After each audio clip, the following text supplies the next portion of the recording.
Number 5. Incantation. Apparently right now it's the ranking for the most watched non-English horror film worldwide, with over 10 million hours watching and rising. That's pretty sick right there, starting off, you know? Obviously I couldn't leave this one off the list with a reputation like that, so here we go. Incantation is a 2022 Taiwanese found footage supernatural horror film directed by Kevin Ko and co-written by Kevin and Chang Shi-wei. Released in Taiwan March 18th, 2022, it became the highest grossing Taiwanese horror film ever made. Yeah, it's received international distribution from Netflix. Hey, Netflix, so good. Since July 8th, 2022. Here's the plot. A woman named Lee Ronan narrates the film, imploring the audience to memorize an insignia and chant an incantation to bless them and lift a curse on her 6-year-old daughter Dodo. The insignia and incantation are interspersed frequently throughout the film to encourage the viewer to pray along with it. Yeah, it's pretty horrifying. Ronan, her boyfriend Dom, and Dom's cousin Yuan break a religious taboo while documenting a ritual for their internet channel. They go to a remote village of Dom and Yuan's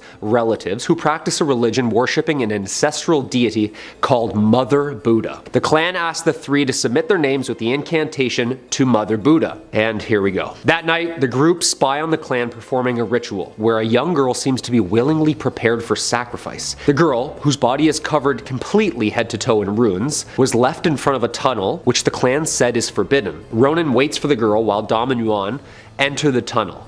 Uh-oh. Yeah, that's not good. Yuan later emerges screaming and Dawn seemingly lifeless. Ronan and Dodo's house soon becomes infested by unexplained ghostly activities, and Dodo is disturbed by a shadowy presence. They bring her to a shrine where a priest agrees to exorcise Dodo. Yunan later becomes possessed and sends copies of the tunnel footage. That's horrifying. Yeah. Just Chuck Liddelling yourself on a computer desk. Yeah, you're definitely gonna need a Tylenol after that one. Ouch. The film ends with some audience participation, and I'm not gonna spoil anything, don't worry, but after watching this, I kinda understand why it's rated what it's rated. Yeah, very scary, but also really good. As always, dudes, if you like what we do here too, hit the like button or leave us a comment down below. Which 2022 horror film has you hiding behind the covers? Number 4. Horror in High Desert. Horror in High Desert is a 2021 American film written, produced, and directed by Dutch Merrick in a pseudo-documentary format featuring found footage elements about the mysterious disappearance of a hiker in Nevada. An experienced outdoorsman vanishes in North Nevada while on an outdoor excursion. On the 3-year anniversary of his disappearance, his friends and loved ones recall the events leading up to the disappearance and for the first time speak about what they think actually happened. The first part focuses on the police report of hiker Gary Hinge. Toward the end of July 2017, Gary hiked to an unspecified area in the Mojave Desert, and the police conduct a search based on the last GPS of location on Gary's cell phone. As time goes by, the media stop reporting, and a private investigator named Bill is asked to investigate so that the case would not be abandoned. The investigation then focuses on clues in the last of the published videos. Gary appears in frame from his home, narrating a very unusual experience.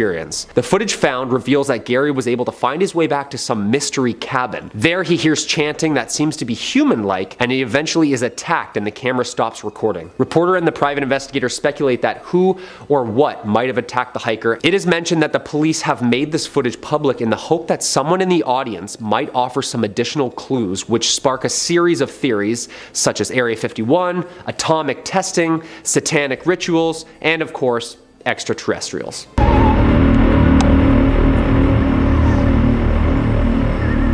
Yeah, that's absolutely horrifying. I didn't even see that thing. They really do a good job at involving the audience in the experience by asking them to help continue the search, which makes the film seem so real but not real at the same time, you know? Hey, great film. And I say aliens, that was definitely an alien, you know? I'm the alien guy, I'm just saying. Number 3, Dashcam. Dashcam is a 2021 computer screen horror film directed by Rob Savage and written by Gemma Hurley, Jed Shepard, and Savage. The entire film is shot from the perspective of the main character's handheld iPhone or the Dashcam in her car as she live streams her actions for viewers whose comments are displayed. Kinda hard to read and watch at the same time, but it really makes it scarier, trust me. The film, of course, is produced by Blumhouse Productions, so you know it's gonna slap. Dashcam premiered at the 2021 Toronto International Film Festival in September 2021, where it was named second runner-up for the People's Choice Award. The plot. Annie Hardy is a right-wing internet personality who live streams from her car, making music and using her viewers' comments as lyrics. Tired of COVID-19 restrictions and homelessness in Los Angeles, Annie books a flight to London. There, she pays a visit to her former bandmate Stretch,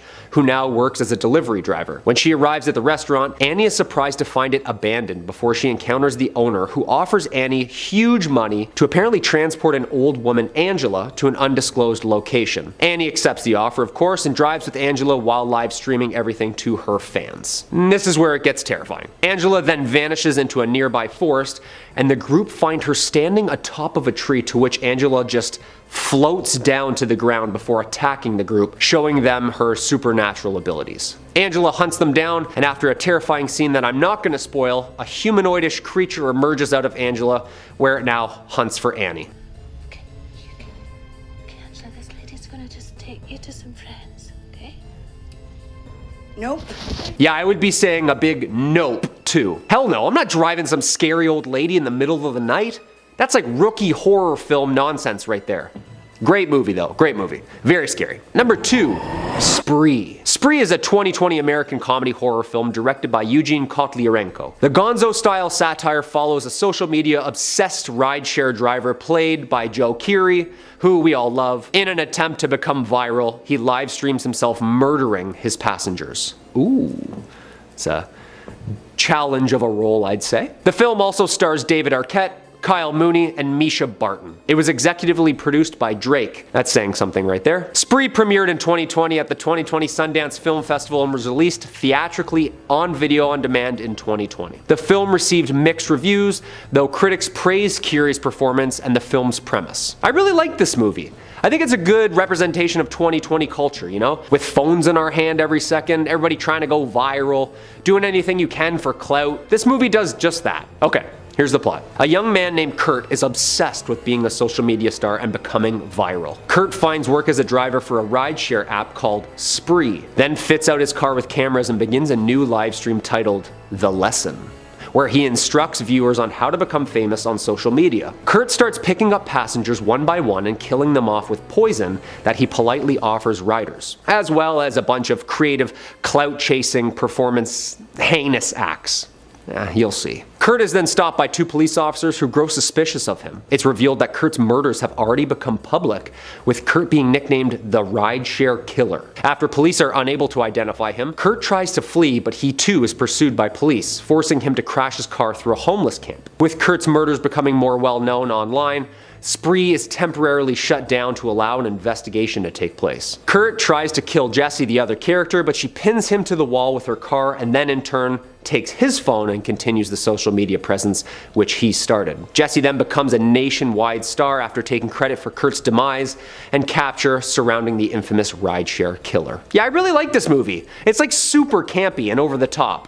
It's serious at times, but also very gory. Joe Keery kills it with this role, and I feel like if you were needing a break from that Stranger Things character, yeah, we found it. You did very well, my friend. Very terrifying. And coming in at the number 1 spot, VHS 94. VHS 94 is a 2021 American found footage horror anthology film and the 4th installment in the VHS series. If you haven't seen these movies, they're great. Give them a shot. They're almost shot like a bunch of stories from the same era in one film. Like little mini true or false found footage movies that make the audience ask, is this campy or did this really happen? The film originates from a screenplay written by David Bruckner and Brad Miska. The overarching plot follows a police SWAT team who stumble upon a sinister cult compound and its collection of VHS tapes and what's on them. Following this series' cult origins around film festivals, VHS 94 has its world premiere at Fantastic Fest on September 26, 2021 and was also screened at the Beyond Fest on October 4th the same year. The film was released as a Shudder original film via Shudder, October 6, 2021, and later that month,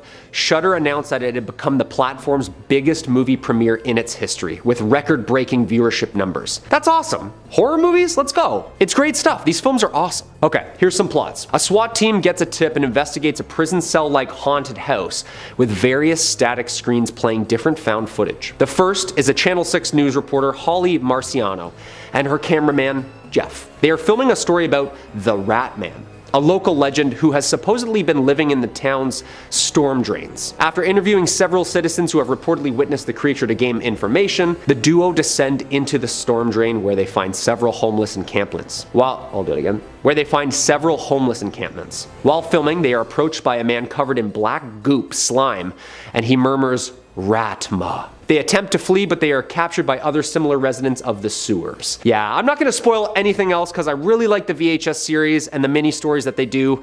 They're absolutely terrifying.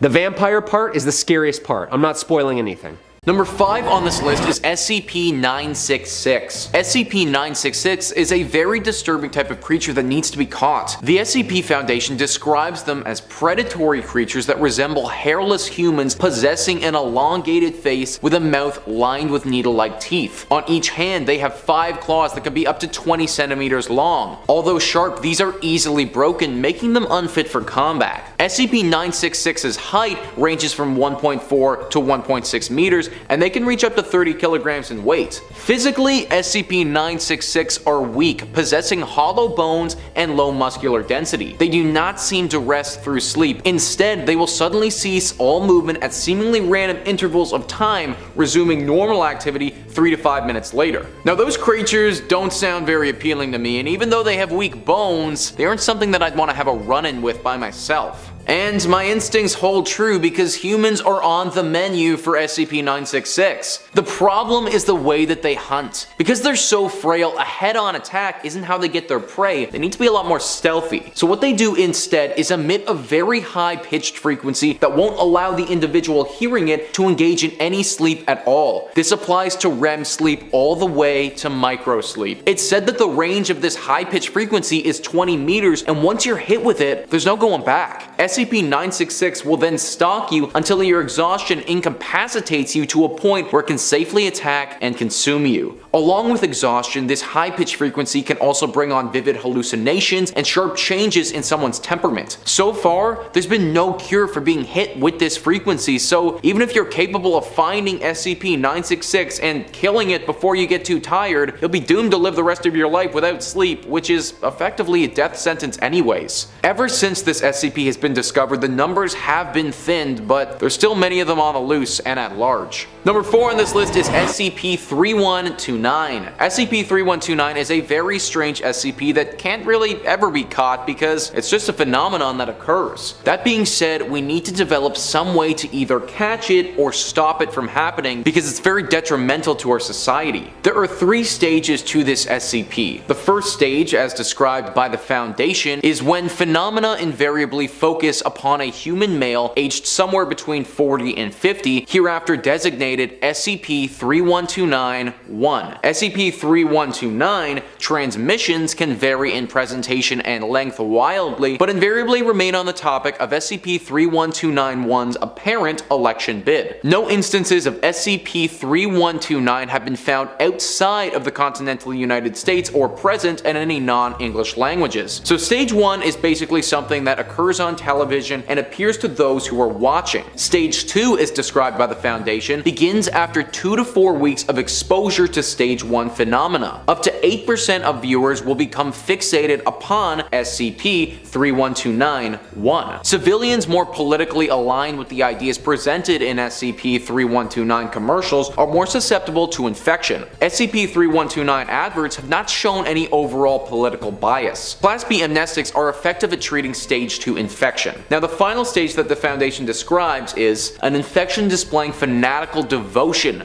to SCP-3129-1. They argue with open hostility against opposing viewpoints and ideologies. Stage 3 infected tend to seek out other infected in person and by way of online message boards and communities. This SCP isn't as dangerous as some of the others on this list to our health, but to our society, it's by far the most detrimental. Whatever or whoever SCP-3129 chooses to support report, those who witness its occurrence will also feel extremely passionate about the same thing. It's effectively a brainwashing tool that no one is in control of. This SCP completely destroys any sense of democracy and takes away our human free will. I don't know how you could catch something like this, but finding a way to identify it when it happens and interfere with the broadcast, I mean, that's definitely something that we need to be looking into. Number 3 on this list is SCP-169. SCP-169 is one of the SCPs on this list that has the potential to kill millions if it's so desired. The Foundation describes this creature as a marine arthropod of enormous size known as the Leviathan by generations of sailors and oral history. Presumed at first to be a myth, SCP-169 was detected by Mobile Task Force Gamma-6 during an investigation of paranormal activity around the archipelago. During Y-6's investigation, a doctor whose name they don't reveal discovered the archipelago to have moved at least 3 kilometers from its original location. Though initially the doctor believed this motion to be due to unusually quick continental drift, a reconnaissance mission performed by the USS revealed the archipelago to be the protrusions of rock-like plates covering an enormous organic mass. The Foundation was brought in immediately to begin threat management. The Foundation goes on to say that they think this arthropod's size is somewhere between 2,000 to 8,000 kilometers long. The Foundation does not specify which archipelago they're talking about, but they do say that if this arthropod was to go deeper into the ocean or the earth, then all these islands would sink as well. The one positive thing about all of this is that the creature is thought to only breathe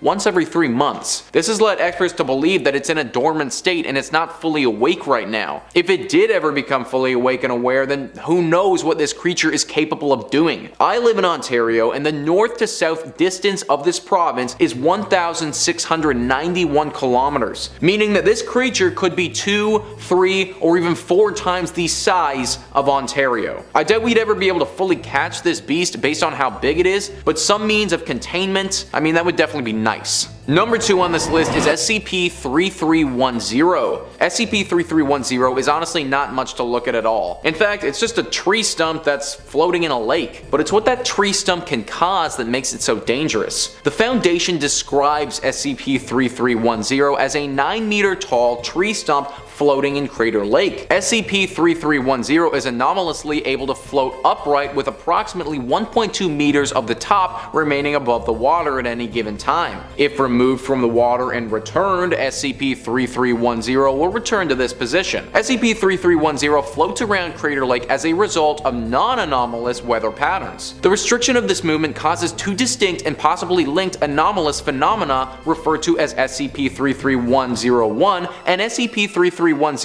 Previously, activation events were caused by the removal of SCP-3310 from Crater Lake, but recent activation events have occurred while SCP-3310 remained in Crater Lake. Both of these phenomena demanifest after the triggering cause for the manifestation is ended. Now, the first of these phenomena that the Foundation is referring to will cause a great fog to appear over the surrounding areas with torrential rainfalls. In some of the events that have happened, over 3 meters of water have rained down in a very short amount of time, causing massive flooding. The second phenomena has several unknown humanoid entities appear and flock to this tree stump. The entities change depending on the time this happens, and no one has any idea who or what they are. This is why this SCP needs to be stopped and captured. Floods aren't great, but we can deal with those. The entities and what they are capable of, though, is completely unknown to us. One time this happens, they may decide to attack us humans, and without any knowledge of their strength, we might not be able to stop them. For now, we can at least take comfort that we know where this SCP will be, but capturing and containing it should be at the forefront of the Foundation's mind. Number 1 on this list is SCP-973. SCP-973 is a very unique SCP that only manifests itself on a 60-kilometer stretch of highway, but it's certainly one of the deadliest that I've come across. The SCP Foundation describes this as being 2 entities. SCP-931 is a police cruiser resembling those used by state troopers in the early 1970s. The vehicle appears to be in an advanced state of disrepair. Eyewitnesses' accounts have consistently mentioned large dents in the doors and hood, a heavily cracked windshield, windshield, heavy rusting, and a loose rear bumper secured with duct tape. SCP-932 is reported as a Caucasian male in his late 40s wearing a state trooper uniform dating from the same time period as SCP-9731. Subject is described as balding, slightly overweight, and having a handlebar mustache. Now, nobody knows for sure how this SCP came to be. Some people speculate that this was an old police officer who died along this road and now haunts it. If that is the case though, he was very serious about his job because he only shows up on this highway for a very specific event. It needs to be at night, it needs to be on this stretch of highway, and there needs to be somebody driving along that road who's going above the speed limit. If all of those things are met, then SCP-973 has the potential to materialize and will begin chasing down the person driving. While this is happening, the target's radio will simultaneously start malfunctioning and repeating over and over again, "Run." Over the years, 34 bodies have been found and 19 vehicles have been discovered. I would go into detail about how these bodies were discovered, but it's honestly so graphic that YouTube would definitely flag this video. There have only been 5 survivors and they've all had serious mental trauma from this experience. I'm not sure how you'd catch SCP-973, but something has to be done to stop these brutalistic deaths from continuing. Starting off in our number 5 spot, we have SCP-342. The SCP-342 creature normally takes the form of a mass transit ticket for the closest form of mass transportation to its current location. Currently, this demonic creature takes the form of a train ticket departing from an unknown station. When held by a person for any length of time, it will eventually change form into a transit ticket for a form of transportation its holder desires to use. This transformation always takes place when not being directly or indirectly observed, and there are no recordings of SCP-342 changing form. SCP-342 can inhabit any form of transportation ticket without being detected. If SCP-342 is validated by stamp, has its ticket stub torn off, or is disposed of in any way, it will reform into an unused ticket after a short period of time. Anyone who uses SCP-342 to board a vehicle is unable to exit their mode of transportation by any means. Once the vehicle ends its route or stops moving, the user will disappear from this reality. Users report an overpowering feeling of dread prior to boarding, and the feeling increases during the course of the travel, and shortly before their disappearance, they go into a panic-induced terror. There are many terrifying things the holder of this demon can experience, like seeing increased darkness in the sky outside of the vehicle, hallucinations, or a fear of other drivers, conductors, or other transit staff. As well as feeling threatened by other people around them, occurrences completely preventing the rider from getting off of the vehicle at any time, and seeing passengers simply appear suddenly then quickly vanish from their seats. All of these experiences are said to be like having paranoid schizophrenia. The terrifying experiences are usually only felt by the user, but sometimes bystanders and workers of the transit vehicle can experience feelings of uneasiness and will be compelled to exit the vehicle early, seeking other means of transportation. In our number 4 spot today, we have SCP-087. SCP-087, or otherwise known as the Stairwell, is, you guessed it, a stairwell, and when you look down, it's pitch black with an unknown ghost-like figure at the bottom. This photo of the ghost figure has only been captured once, and we still don't know if SCP-087 is one entity or a group. The stairs descend on a 38-degree angle for 13 steps before reaching a semicircular platform. The design of this staircase limits subjects to a visual range of approximately 1.5 flights. A light source is required for any subjects exploring this creature, as there are no lighting fixtures or windows present. Due to the darkness and design, the subject needs an extremely bright source of light to be able to see the bottom. It's been seen that lighting sources brighter than 75 watts have been shown ineffective because SCP-087 seems to be able to absorb excess light. Subjects who have explored this creature have gotten an audio recording of what seems to be a distressed vocalization from what is presumed to be a child, but its age is unknown. The source of the distress calls is estimated to be located around 200 meters below the initial platform. However, any attempts to descend the staircase have failed to bring subjects closer to the source. The depth is believed to be far beyond the possible structure of both the building and geological surroundings. At this point, It is unknown if SCP-087 has an endpoint. Many people who have tried to learn more about this creature have suddenly gone missing during their exploration. It is believed that whatever or whoever is beyond the platform has extreme powers and can quickly grab the subject they desire with no one even noticing. Many believe that either below the platform or at the bottom of the stairs is the gateway to hell, or even SCP hell, where there are hundreds or thousands of SCP creatures that reside there. The mystery of these disappearances and the fact that we don't know much about this SCP-087 makes it even more terrifying. We don't know what it's truly capable of, or if they work alone, or if it's a group of creatures preying on humans. In our number 3 spot today we have SCP-088. SCP-088 is a humanoid with reptile-like features which appears to be in a mummified form, but it's merely in a state of hibernation from which it may recover if it is exposed to a more hospitable environment than its current containment.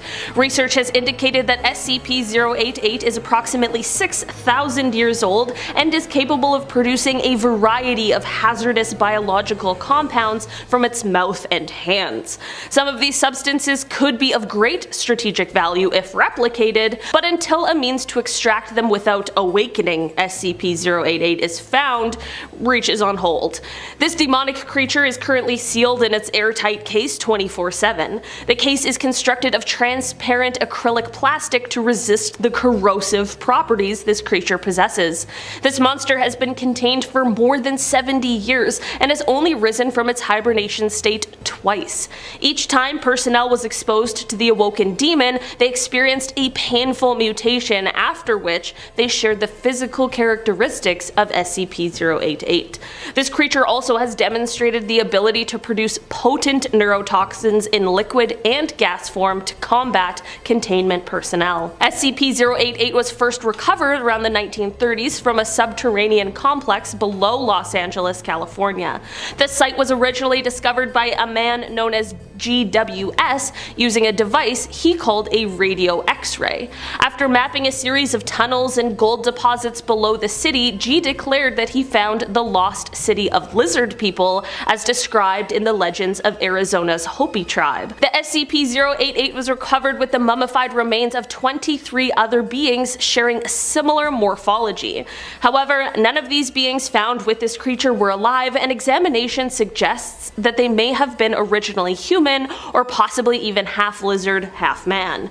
Due to this creature being so dangerous to humans, it's been very hard for people to be able to research it or its origins, so many findings relating to the SCP-088 can't completely be confirmed and may never be due to the damage it can cause to humans. In our number 2 spot today we have SCP-173. Moving on to our next creature, we have SCP-173, the Sculpture. At a first glance at this creature, it may appear harmless or just a little creepy, but as it is a roughly humanoid concrete structure with stubby arms and legs with green and red facial features made from Cryon brand spray paint. But don't underestimate its abilities from its looks, as this scary creature is incredibly swift and is known to capture anyone as its victim. SCP-173 is considered a Euclid class SCP with Class 4 hazardous containment procedures, and the very first being captured by the SCP Foundation. It is the most well-known SCP of all time, rightfully so. The creature's origin is still unknown, but one thing is for sure is that it is very hostile towards any life form. There have been reports of sounds of scraping stones within their container when no one is inside. To prevent SCP-173 from escaping, it must be locked in its container at all times. When personnel enters SCP-173's container, a minimum of 3 must be locked inside the container with the creature. To stop any mishaps, 2 people must maintain direct eye contact with him at all times, and they need to notify each other when they are going to blink, as it is only able to move when no one is looking. And for that reason, you may not want to take your eyes off of this one, or you may be in deep trouble. In our number 1 spot today we have SCP-993. SCP-993 is also known as Bobble the Clown. This is a humanoid creature that directly resembles the appearance of a clown. Bobble is known for his cruelty and sadistic behavior hidden behind the cheerful and colorful face of a clown. It's the scariest thing in the world. Arguably one of the scariest SCP for the fact that his main objective is brainwashing children through a television show. Bobble performs illegal and immoral acts and takes joy from watching his victims suffer. Okay, creepy clown, don't invite him to your birthday party. Additionally, he takes delight in twisting and manipulating people through his television show. Bobble the Clown was first discovered by the Foundation after they found its show, where in every episode, Bobble would teach a new lesson to its viewers to do illegal acts and cause violence, while giving explicit step-by-step instructions on how to commit these crimes. These actions became ingrained into subjects' minds, making them obsessed to carry out the actions themselves. Additionally, repeated exposure to SCP-993's show will cause severe mental illness issues. Protocol for any SCP-993 broadcast is to be intercepted and blocked from public viewing, though episodes are regularly still getting broadcast from an unknown source. All broadcasts are to be recorded and stored for future viewing, while any subjects used to view SCP-993 must be given a Class A amnesiac after they have described the episode. With its short temper, Bobble the Clown can quickly lose his happy and cheerful mask and become incredibly sadistic, using his supernatural abilities to stalk and spy on enemies to find their weaknesses, making SCP-993 one of the scariest SCPs out there. In at number 5 we have SCP-096, the Shy Guy. 096 is also known as the Shy Guy, but do not let his name fool you. His appearance alone can terrify even the toughest person. They are one of the most horrific SCP creatures of all. They are an emaciated, bone-white, hairless humanoid with long dangly arms and legs. This creature tends to be docile, but it has one trigger that makes them highly dangerous: whenever someone looks directly at their face. Their face has blank eyes and a mouth that can stretch up to 5 times the normal size of a regular human. No matter how close you are to this creature, if you look at its face, even from a far distance or just for a second, it will go berserk. If this happens, it will start to flail, cry and babble before chasing down the offender and violently attacking them. If 096 gets provoked and someone looks at their face, it will stop at nothing to take down their prey. There isn't an obstacle it cannot get past. It can smash through steel doors and walls, running endlessly across huge distances, and even able to swim to the very bottom of the ocean to pluck said offender and destroy them. The only ability it does not have is it isn't able to fly, but it uses its extremely long arms to run, similar to a gorilla that uses their arms along with their legs to walk, and they launch off the ground to gain air and distance for a quicker capture of their prey. If this destructive creature is able to get captured, they must have a bag put on their head to make everyone that is around them safe. But accidents happen, and they have happened. 096 is one of the most well-known, iconic and recognizable SCPs of all time. In at number 4 we have SCP-939 with many voices. 939 is known as With Many Voices, and they are a species of bright red amphibian predators, each one as big as an adult man, and they weigh over 400 pounds. They don't appear to have many vital organs, lacking a nervous system, heart or digestive tract, and their elongated heads have no eyes and a large set of glowing dagger-like red teeth. They are terrifying to look at, but also can cause mass destruction.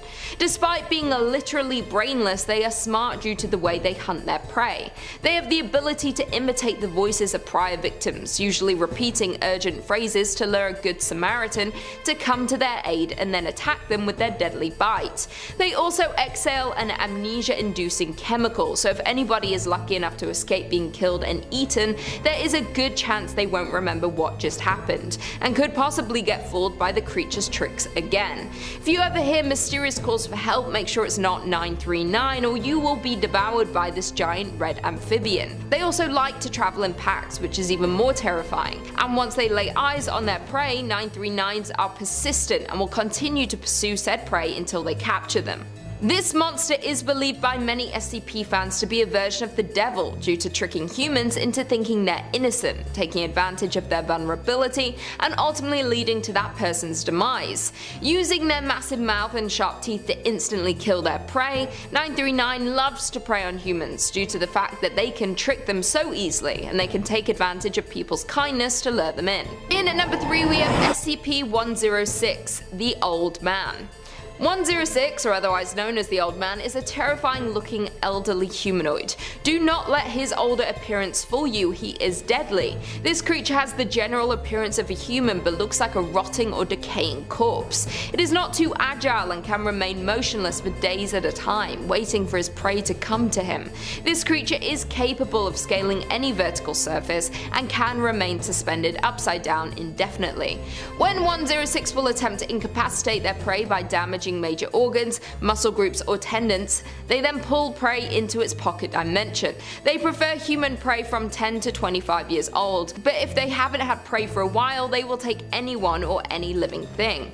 This creature is very smart and has many abilities, making it hard to capture. They are able to cause corrosion effect in all solid matter it touches, engaging a physical breakdown in materials several seconds after contact. This is observed as rusting, rotting, and cracking of materials, and the creation of a black mucus-like substance similar to the material that coats 106. It is also capable of passing through solid matter, leaving behind a large patch of its corrosive mucus. This demonic monster remains in a maximum secure area. No physical interaction with 106 is allowed at any time. All staff must stay away, and they need to always stay at least 6 meters away from the cell, except in the event of a security breach. He resides in a sealed container comprised of a lead-lined steel, and it is sealed within 40 layers of identical material. The cell is also suspended in the air so that this creature can never be able to escape. Any object or material lost to SCP-106 is deemed missing, and no recovery attempts are to be made under any circumstances. If this creature escapes, it could be detrimental. In at number 2 we have SCP-049, the Plague Doctor. 049, otherwise known as the Plague Doctor, is popular among SCP fans. At first glance, it's not the most terrifying creature out there. It's dressed like a man who is dressed in a black hooded robe and a silvery ceramic mask with long bird-like nose. It has since been found out that this attire is an extension of his body, being fused permanently and organically to his flesh. It is a humanoid entity around 6 feet tall and resembles the appearance of a medieval plague doctor. This creature's intent is ridding the world of the disease, which has yet to be elaborated on, so no one really knows what his true motive is. He selectively chooses which patients he wants to operate on, and his mysteriousness makes him even more terrifying. His touch is fatal, and when he has a cadaver to work on, he cuts them open with no medicine and makes them watch while he performs on them with a strange set of medical tools and serums. Once the operation is complete to the Plague Doctor's standards, the patients are never the same again, and they lack any higher brain power functions, so they tend to roam around in a zombie-like state. 049 goes from patient to patient because that is what they enjoy and what motivates them, so they try and find the right match quickly. If they go too long without finding a victim, they grow impatient and go completely nuts, ultimately tearing their targets apart in anger. This demonic creature is smart enough to speak but usually chooses not to. He is silent but deadly. When he does choose to speak, he rarely deviates from the subject of curing the pestilence. Under no circumstance should you ever come in contact with this creature due to his unpredictability and sudden burst of rage. You never know what it will be like, and it could be deadly for you. The Plague Doctor is the stuff of nightmares and horror movies, and you should avoid it at all costs. And finally, in at number 1 we have SCP-682, the Hard to Destroy Reptile. One of the scariest and most well-known SCP creatures is the Hard to Destroy Reptile. It is a massive cold-blooded quadruped with more intelligence than a human. Despite being highly intelligent, he is also extremely dangerous and hateful towards pretty much every living thing. This demonic creature enjoys showing humans and other life forms his distaste for them by ripping them to pieces. It also has massive strength, speed, reflexes, and can regenerate flesh at a rapid pace, and is able to adapt to hostile environments in the blink of an eye. Other abilities this creature possesses is it can bring itself back from the dead. Many have attempted with everything from bullets to acid and fire to even nuclear bombs, but nothing can destroy this beast, not even other SCP creatures creatures are able to destroy this monster. It can also evolve and change its body when needed. It can consume organic or inorganic materials to provide for the necessary mass, and it has been known to grow additional organs. This creature was discovered by the Foundation after it killed a few farmers on the grounds of being disgusted. If you try and destroy him or get your revenge on this creature, good luck, because it is damn near impossible, hence its nickname, the hard to destroy reptile. It could appear as though you did destroy it, but that is exactly what they want you to think. They will appear dead at first, but then quickly adapt and find a counter to said opponent, returning to life with even more abilities than before. One example was that the beast was launched into the sun. It returned a few days later as a winged fire creature, which caused massive devastation when it landed back on Earth. The creature is one of the most dangerous creatures in possession by the Foundation for all its abilities and its hatred for all life. Number 5. I want a toy. Coming up first on our list today is going to be this creepy VHS tape uploaded to YouTube, I Want a Toy.mp4. It's been circulating around the net for a bit, and maybe you've actually seen it before if you've got your nose to the grindstone vis-a-vis scary videos like yours truly. This video was uploaded to a channel called Paddington, and is said to have been discovered on a lost VHS tape, and has left people with a real uneasy feeling in their stomach afterwards, and not just from watching all that static. The video itself, it's only about 5 minutes long, but those 5 minutes are more than enough to make your skin crawl and your hair stand on end. I'm burpy. The footage is grainy and distorted, making it difficult to discern what exactly it is you're even watching. It feels like a staticky nightmare, like something you kind of remember but can't quite focus on. It's like a recording of a TV show you've never heard of or seen before, aimed at what looks like preschoolers or kindergartners. There's a puppet that looks like he's probably pretty good friends with Annabelle and the puppet from Saw, and he's sitting singing his lovely, horrifying rendition of Twinkle Twinkle Little Star for You. Horrifying puppets and slowed down scary nursery rhymes. Is there a better combination in scary videos? If that wasn't enough for you though, things get a lot worse when our scary puppet friend seems to start degrading as the quality of the video degrades. His eyes vanish, and the camera cuts to our little wooden pal saying how badly he wants a toy. He's been a good boy. I don't know. I gotta be honest, Haunted Puppet, I'll see what I can do, but I can't guarantee nothing. It might be best to keep a bit of distance between us, you and I. Now, if you enjoyed this kind of stuff, and I definitely do, that's why I made a list of it, I definitely recommend you toss Paddington a subscribe. They're a very good content creator. If you like content like this, there is a lot of haunted VHS stuff on that channel. But if you're looking for more than haunted VHS stuff, analog or digital, Top 5 Scary has it all. From stories of hauntings, Halloween movies, cryptids, conspiracies, true crime, and more, we've got a little something to scare everybody. So hit subscribe and that bell, and don't miss a single scream. But take it slow, okay? Make sure you watch the rest of this video. Number 4, grave robbing for morons. Do you wish you had a few extra bucks? A little side hustle to help you make a few dollars in between checks in these trying times? I know I do. Maybe you just need a hobby that can also make you a little money on the side, a little passive income.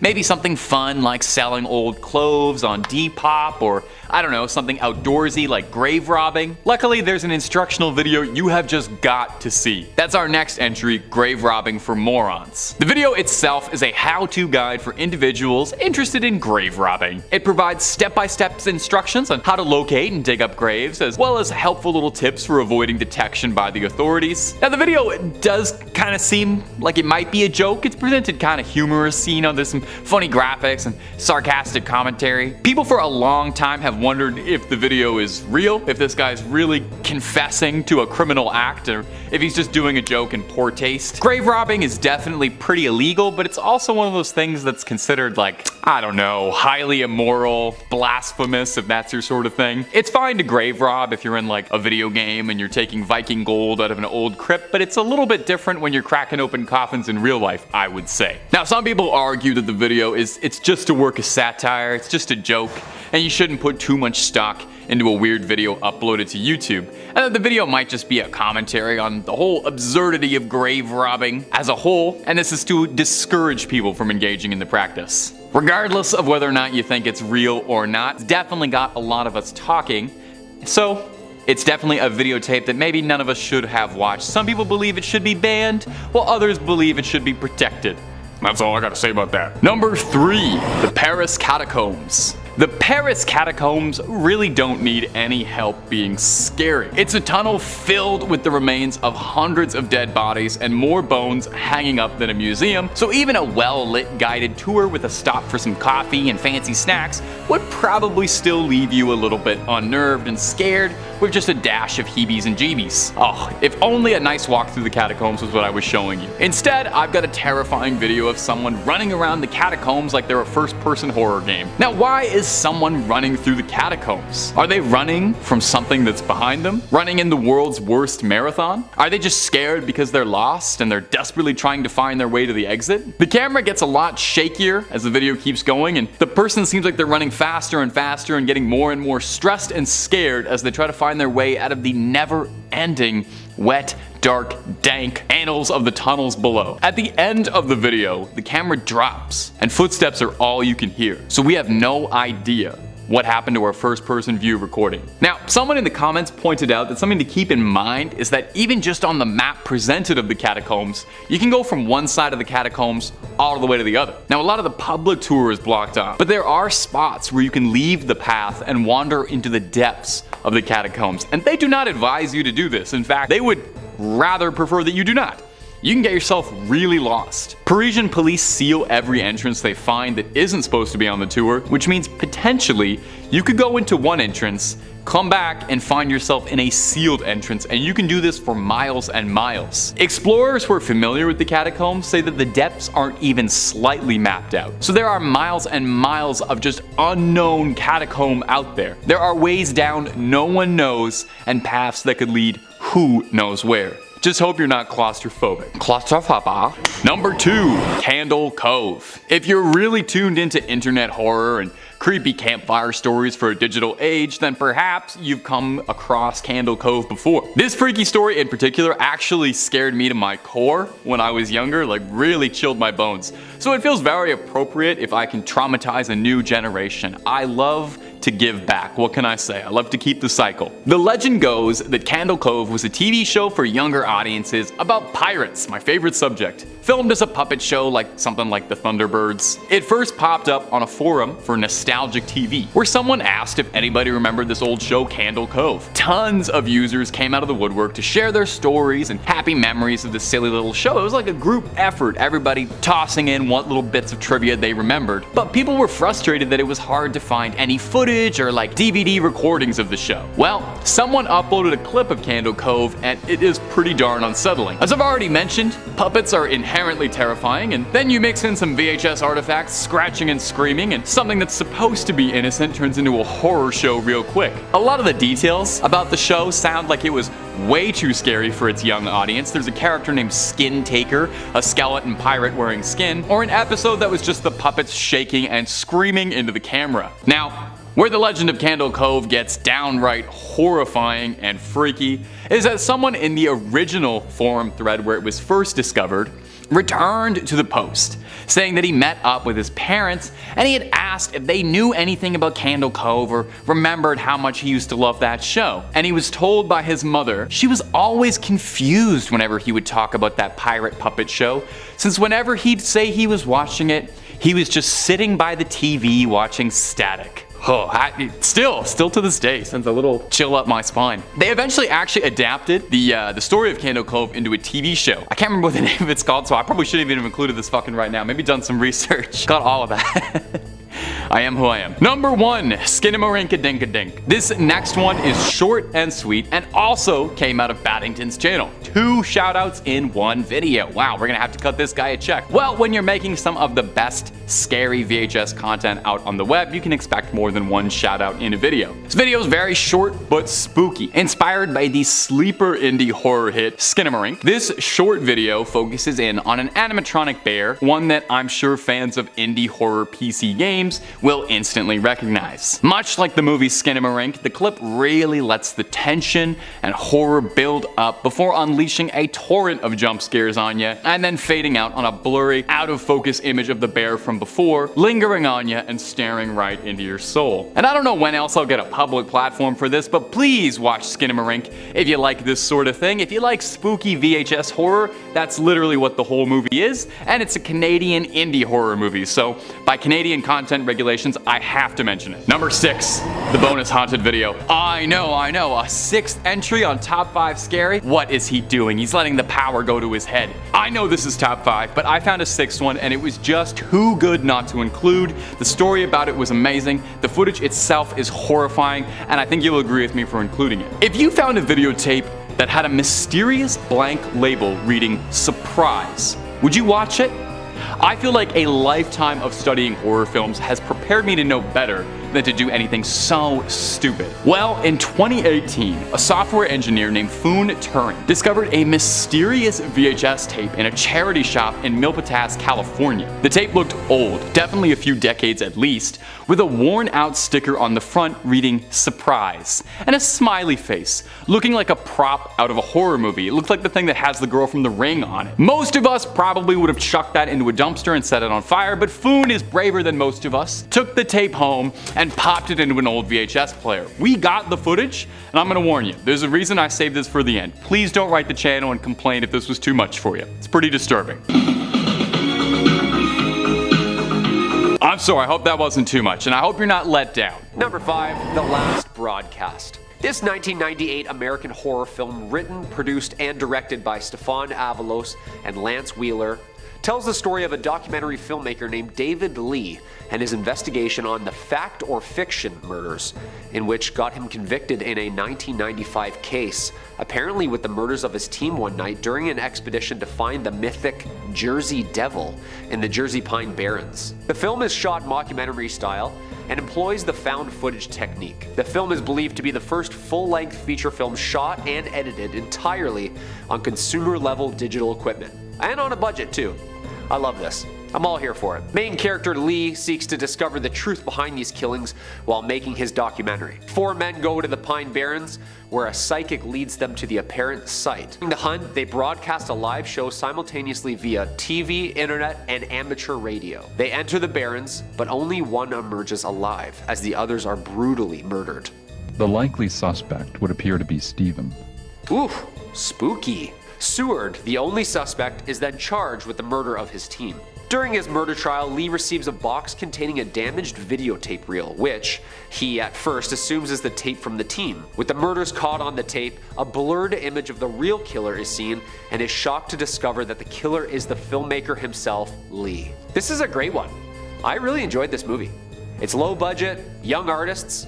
It's a pretty good storyline too. And number 4, Man Bites Dog. Man Bites Dog is a 1992 Belgian violent comedy crime mockumentary written, produced, and directed by Remy Belval, André Bonzal, and Benoit Poulvard. I tried, sorry. Who are also the film's co-editors, cinematographers, and lead actor. The film received the André Cavins Award for the best film by the Belgian Film Critics Association, and since its release, the picture has become a cult classic, and received a rare NC-17 rating for its release in the US. Yeah, I'd up that rating to a rated R if it was me. After watching bits and pieces, I can't even say that without getting chills. Look, it's pretty disturbing stuff. Shot in black and white, it's gory, like very gory.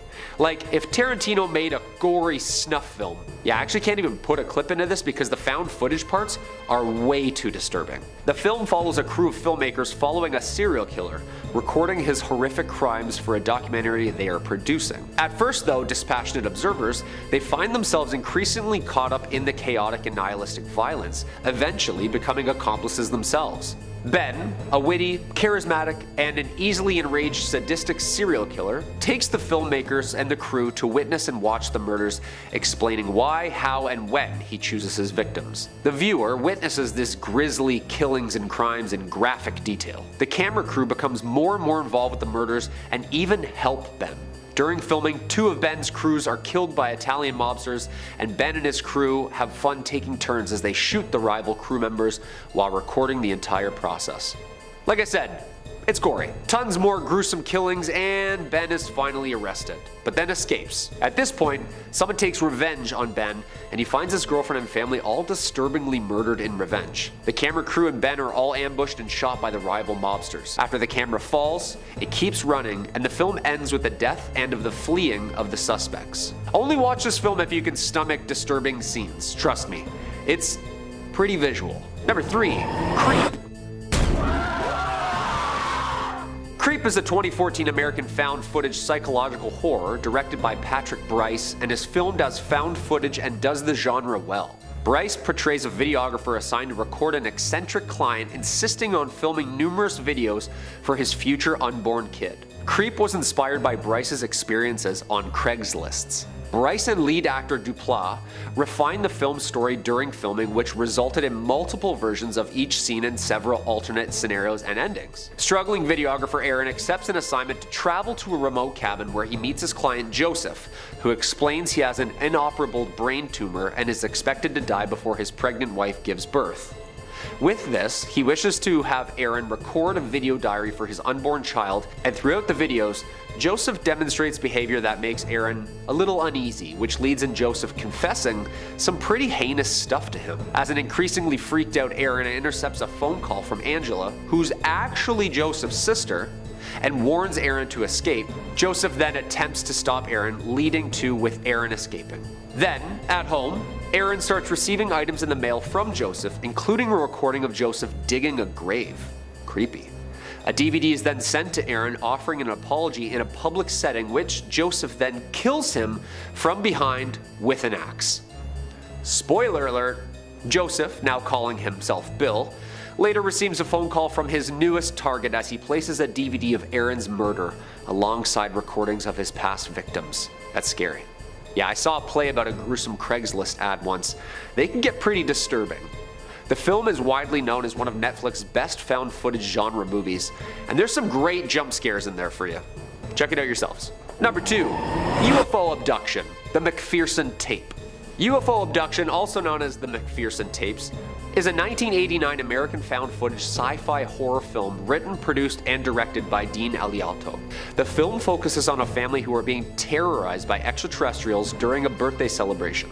The late 80s and the early 90s were ravished by an overflow of popular paranormal genre movies and TV such as The X-Files and Unsolved Mysteries. The film begins with a brief introduction that proposes the film as legitimate and one of the strongest pieces of evidence for ETs yet. On October 8th, 1983, the Van Hees family gathers in Connecticut woods to celebrate 5-year-old sister's birthday. One of the brothers uses his handheld camera to record the night's events. The evening passes relatively uneventful as the family celebrates. However, after a small power outage, the brothers walk to the neighbors to investigate, and the three eventually come across an extraterrestrial spaceship landed in the woods and are shocked to see 3 small aliens walking around.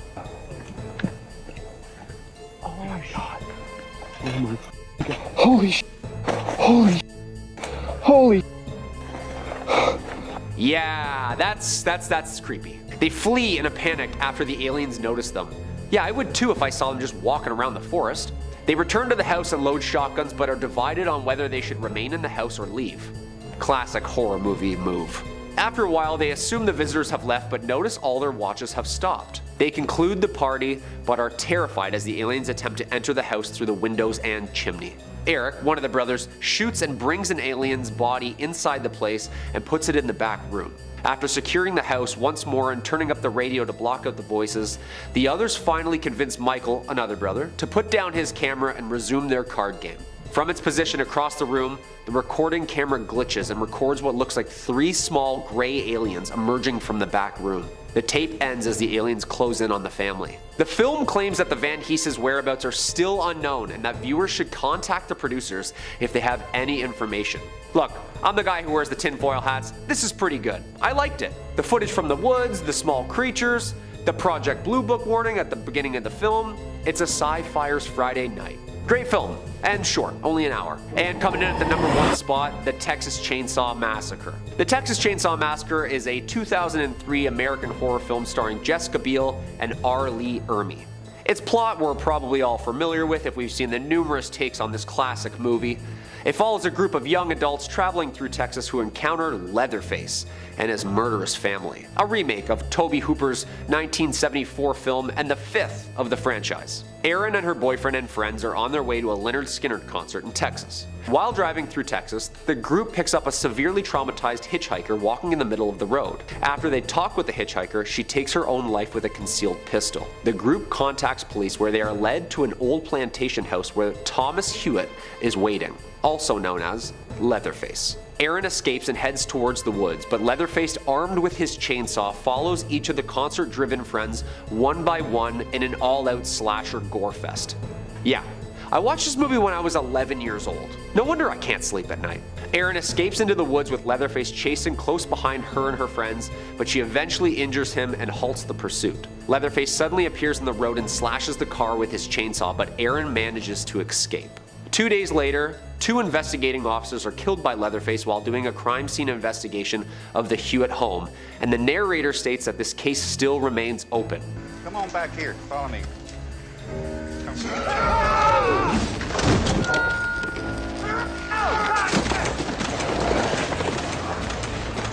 Yeah, that's absolutely terrifying, alright? Seems like this franchise was loosely based around a cannibalistic family in the South, and actual evidence, case, and trial of Ed Gein. Sneaking its way in at number 5, we've got Creep.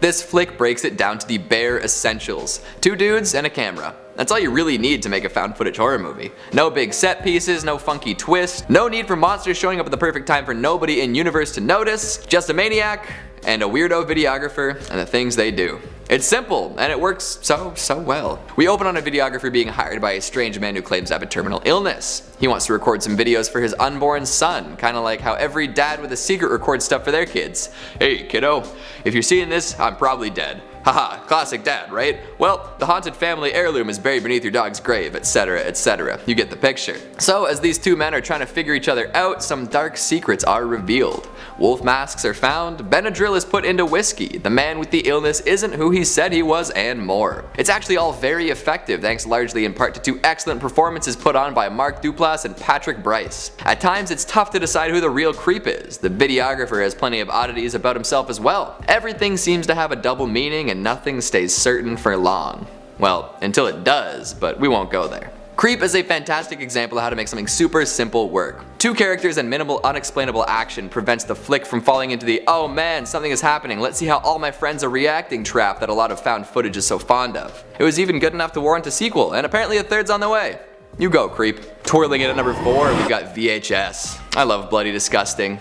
I think the trend of horror-based publications putting out movies is fantastic. Keep the money and the interest with folks who actually care. Brad Miska put this all together, 5 short flicks and a frame narrative. The frame involves a gang breaking into a house to steal a specific VHS tape for an unknown buyer. They come across a dead old man sitting in front of staticky TVs, and there are plenty of tapes in this abode, so they have to get to work grabbing them all. As the crew runs around trying to get what they can, a lookout stays behind with the body and the TVs. This is where the first and arguably best short starts to play. It's called Amateur Night, and it focuses on some greasy pals getting together and renting a motel room. See, one of the boyos wants to get laid, and the others want to be in on it somehow. Weird. So they rig a pair of glasses with a hidden camera in order to capture the whole thing. Weirder. And then they head out on a bar crawl, looking for some ladies. Less weird, but still weird because of the first 2 things. The group ends up finding 2 girls who seem at least vaguely interested in them, and they regroup in the motel room after a few drinks. Quiet, shady Lily seems content just to creep around the periphery and see what happens, while the excessively drunk Lisa just passes out. With only 1 girl left, the boys get a little frisky. And then things get weird, scary, sexy, and wrist-breaky. It's a fantastic use of found footage point of view, especially because they decided to go with the supposed glasses mount. This way nothing feels forced, and at no point does the audience feel the need to scream out, "Just put the camera down for 5 seconds to deal with this." Outstanding stuff. The rest of the found footage flicks in the compilation are serviceable, but none reach the heights, pun intended, that Amateur Night does. Coming in at number 3, we have Cloverfield. A found footage giant monster movie? Count me in. I remember the ad campaign behind this, and they got people excited to find out about the monster. By keeping it a secret ahead of the release and for most of the movie, it made for a fantastic word of mouth campaign and movie-going experience. We know this is truly some found footage as the flick opens on a little card letting everyone know that it was discovered amongst the rubble in an area once known as Central Park. Hot opening. So a bunch of friends are having a going away party for their pal heading to Japan, and all hell breaks loose. And by the way, Japan? Nice nod to Godzilla right there. The city's collapsing and these streets are chaotic. A bunch of crab monsters that make you explode are running around. It's a cataclysm. Director Matt Reeves does a great job with the found footage element. It keeps the pace frantic, the scares constant, and the tension high. We only catch little glimpses of the major monster, which adds to the mystery and allure. The destruction happening throughout the city feels more real when viewed from the vantage of a person at street level, and once it gets going, it does not stop. The shaky cam might be too much for some folk, and admittedly it can be a lot. But the experience itself is a totally engrossing one, and it's something folks haven't really tried with the format in a while. Big threats like this are rare in the found footage world where curses and diseases and witches reign supreme. Floating in at number 2 we've got Noroi, The Curse. Speaking of curses, let's talk about Noroi. This Japanese found footage mockumentary follows a prominent paranormal investigator that disappears during the filming of one of his documentaries. Following his disappearance, his house burns down, his wife dies, and all sorts of loose ends are loosened further. And it's all because of a terrible curse. As we go through the footage left behind by Kobayashi, we find out that the curse originated in the past as a demon who was meant to get revenge for those who summoned it. Something went wrong somewhere down the line and the demon possessed a woman. After that, it was found that anyone who interacted with her would get the curse, and it spreads from there. A daisy chain of deadly curses, if you would. It's a fairly common premise, especially among Japanese horror, but it makes up for it in presentation. Noroi is a slow burn, atmospheric and dense. There aren't any jump scares and no gimmicks either. It seeks to disturb you from the inside out by presenting you with creepy occurrence after creepy occurrence. We see everything through the lens of the cameraman, and dread germinates like a seed deep within your psyche. The way it presents the story is very procedural, with plenty of exposition to keep the plot moving along. This can be tiring, but it has another trick up its sleeve. There are plenty of moments where ghosts appear in the background without drawing attention to themselves, rewarding eagle-eyed viewers with a little scare to call their very own. And finally, at number 1, Lake Mungo. This one messed me up. Like, seriously, I was walking around different after seeing this movie. It uses the mockumentary format perfectly to scare the ever-loving bejesus out of anyone watching. A family is trying to find out what happened to their daughter who drowned the summer before. After her death, strange and unexplainable occurrences begin happening around their home. If you haven't seen Lake Mungo, now is the time. No matter when you watch this video, this is the correct time to watch it. There are so many twists and reveals and details that explain what once appeared to be coincidences. It's an absolutely wild ride on the first watch through. The family reaches out to a psychic to try and explain things going on. Photographs have been discovered with baffling elements in the background, and video footage seems to show a ghostly girl wandering through the house. There's a moment involving footage recovered from an old cell phone that haunts me to this day. Just writing this, I got a little spooked thinking about it. Lake Mungo is a meditation on our hidden lives and the guilt we live with. Do we really know the people in our lives? What aren't they showing us? Kicking off at number 5, The McPherson Tape, 1998. Kurt, they're on the roof. Kurt, what are we gonna do, man? We're on the roof. Oh, close the flue. Also known as Alien Abduction Incident in Lake County, the McPherson Tape is an incredible display of science fiction horror done well, in a time when the found footage subgenre was just finding its feet. I'll be honest with you guys, when I first saw the McPherson Tape as a kid, when it was broadcast as a straight-to-TV film, I thought it was actually real. And I wasn't alone either, because when it originally aired on UPN on January 18th, 1998, hundreds of people called in to verify that it wasn't actually portraying real-life events. So much so that the Lake County Sheriff's Department had to release a statement reassuring viewers that the events didn't take place. The McPherson Tape centers around a family of the same name who have gathered together for Thanksgiving at their lake house when things quickly and mysteriously go wrong. As usual, I don't want to spoil any plot points for this film because it's definitely worth a watch, but if you're terrified of the thought of little green men roaming around your house at night, then you'll definitely be a fan of this film. Coming in at number 4, The House's October Built, 2014.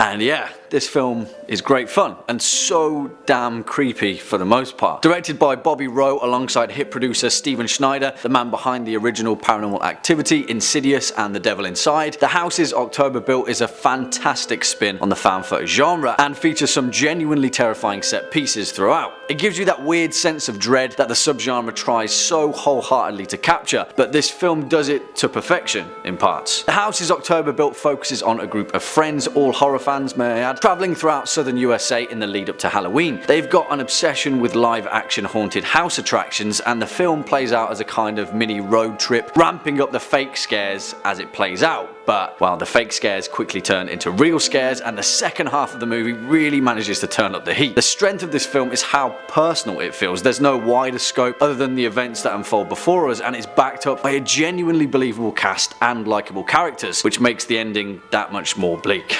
Give it a watch. Next up at number 3, Noroi, The Curse, 2005.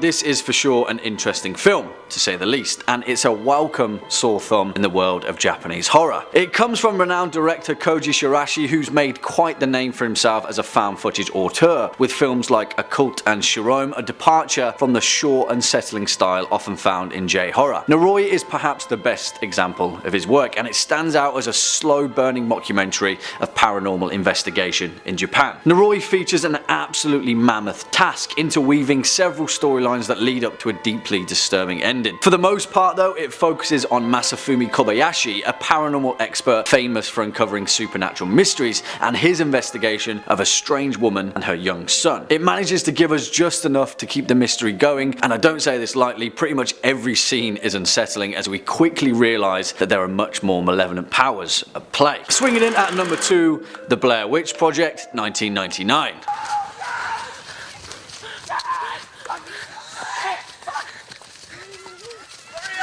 I'm coming. My boots aren't laced. And you just knew this one would make this list, didn't you? Of course, perhaps the most famous found footage horror film of all time, and many people's first horrific dive into the subgenre. The Blair Witch Project is an awesome horror film, I'm gonna say it, and the impact that it had on the genre as a whole can't be denied. The reason that the Blair Witch Project is so damn good is because it managed to pull off exactly what terrifies us, a stark reminder that what really scares us is the stuff that we can't see, especially in a time when horror cinema was trying its hardest to deliver full frontal fear. Again, like with the McPherson Tape, the Blair Witch Project relied heavily on viral marketing. Even a year after its release, the 3 actors, Heather Donahue, Joshua Leonard and Michael C. Williams, were listed on their IMDb pages as missing or deceased. The film's creators, Daniel Myrick and Eduardo Sanchez, made huge strides in creating a working mythology for the film, drawing on 18th century folk legends to fabricate their own occultist backdrop, hinting to the viewer that perhaps there was some truth to the events of the film. In essence, it's what makes found footage horror so good when it's done well, an uneasy mix between horror fiction and horror fact. And finally, at our number 1 spot, The Borderlands, 2013.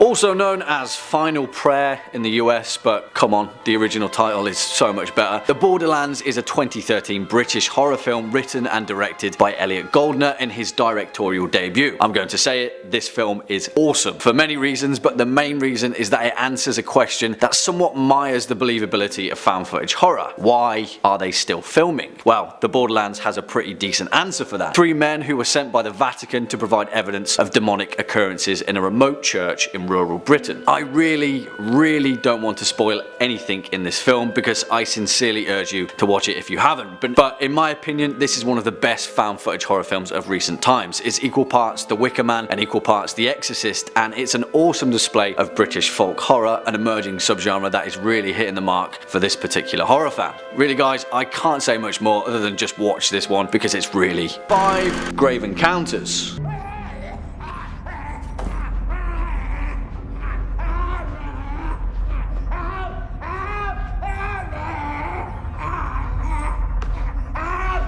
Now, you guys had a lot to say about this particular film in the first part of this series, and rightly so, because, put it this way, if every episode of Most Haunted was as awesome as this, then we'd have enough content to keep us going for the next few decades. Written and directed by the Vicious Brothers, aka Colin Minahan and Stuart Ortiz, Grave Encounters is a 2011 Canadian supernatural horror film that strikes at the vein of paranormal reality TV, which, as I mentioned previously, is a much needed antidote to the found footage genre as a whole. We as an audience need to be able to suspend our disbelief when faced with such a personal depiction of horror. Again, it strikes the question, why are they still filming? Well, this film follows Lance Preston, the charismatic host of Grave Encounters, an infamous ghost investigation TV series, and his crew as they make their way through the abandoned mental asylum Collingwood Psychiatric Hospital. What plays out is a genuinely nerve-wracking classical ghost story. I'm not going to sugarcoat it, there's not much more to the plot other than the pursuit of the paranormal and the pains that come with it. But as far as that goes, Grave Encounters does it very convincingly, and it's jammed with some genuinely uneasy moments. So much so that the Vicious Brothers have extended the Grave Encounters series and developed quite the cult following in the process. Coming in next at number 4, Devil's Pass. Come on!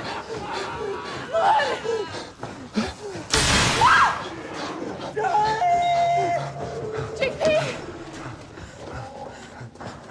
Now, if you're aware of the Dyatlov Pass incident, then this film will definitely strike a chord as a terrifying adaptation of the notorious unexplained mystery. For those of you not aware with the mystery, the Dyatlov Pass incident was the unsolved death of 9 ski hikers in the northern Ural Mountains in 1959 in the then former Soviet Union. To this date, their cause of death is still undetermined, and the strange occurrences surrounding the Dyatlov Pass incidents has been the imaginative spark for dozens of conspiracy theories and paranormal tales. So as far as a horror movie goes, Devil's Pass draws from some pretty impressive source material. Directed by Rennie Harlin, the man responsible for A Nightmare on Elm Street 4, Devil's Pass follows the story of 5 college students who were determined to make a film about the Dyatlov mystery, and what plays out is an unnerving interpretation of the events that transpired. To be honest, if you're not a fan of conspiracy theories and government cover-ups, you might feel a bit bogged down with this film, but if you are, then Devil's Pass is a sci-fi horror heart-pounding ride through the found footage genre that's smartly made and surprisingly hilarious in parts. Next up at number 3, House LLC. What are you looking at?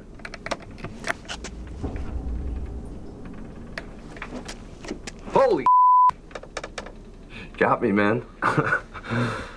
Alright, weirdo. I went into this film with 0 expectations and was terrifyingly surprised at how bloody good it was. If you're a fan of The House's October Built, which was featured on our first list, then you'll find all of the same tropes in Hell House, but with more emphasis on the documentary style meta world building that found footage is so well built for. This film kind of went under the radar for most people and was shipped directly to on-demand services, but what's surprising about this film is how well made it is for something that was never intended to be seen on the big screen. To be honest, Hell House never really strays too far from its driving paranormal mystery, and we're never fully given an explanation that diverges from the main cast perspective. But that's also why it kind of works. There's no exposition in this film at all, and that's the way it should be, and it convincingly captures the feeling of the unknown. By playing out as a slow crawl that gradually unravels in media res, what we get is a genuinely terrifying paranormal mystery that, if we suspend our disbelief, could just as well be real. Swinging in at number 2, The Taking of Deborah Logan.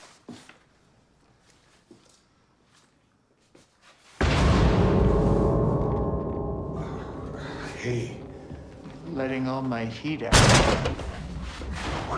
To be honest, this film could get on this list just for one scene in particular, and if you've seen The Taking of Deborah Logan, then you'll know exactly what scene I mean. If you've never seen this film, you've probably already seen the gif of it, because holy moly, that one's messed up. I don't say this lightly, The Taking of Deborah Logan is a really, really good horror flick, irregardless of the found footage genre. I think then that's part of the reason why it was dismissed. People were tired of the same old, and as soon as they heard the phrase found footage slapped onto it, they didn't give it the chance it deserved.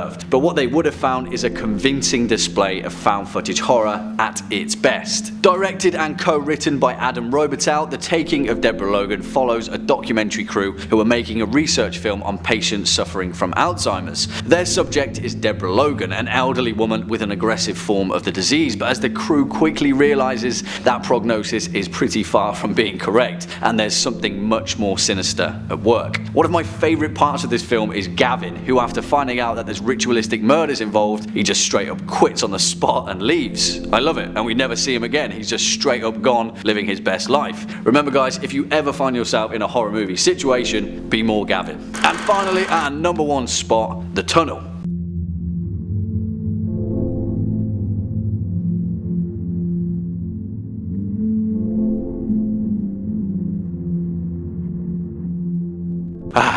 Holy moly, this film is ridiculously good. Equal parts thoroughly entertaining, convincingly made, and just straight up terrifying. Which makes it so much more impressive then that this is essentially a fan-made film, crowd-funded by selling individual digital frames for $1 a piece. Now, I will forgive most criticisms with this film, and to be honest, if you weren't a fan of the Blair Witch Project, then in all likelihood, you won't enjoy this. It is very unforgiving with its handheld sequences, there's a lot of disorientating shots, but I don't know about you, that's exactly what I want want in found footage horror. I want to feel like I've stumbled upon a tape that shouldn't be seen. It's the reason why I believe found footage horror can be so effective when it's done right. It's not entirely what we see, it's the small moments of chaos that force our imagination to fill in the gaps. On top of that, we have an extra layer of exposition from the documentary sequence, allowing us to witness how the imminent threat ahead has already affected the survivors. What we get is a terrifying display of claustrophobic horror that seriously is edge of your seat stuff. Give this one a watch and then let me know your thoughts in the comment box down below, and maybe we'll have enough traction to pull off a part 3.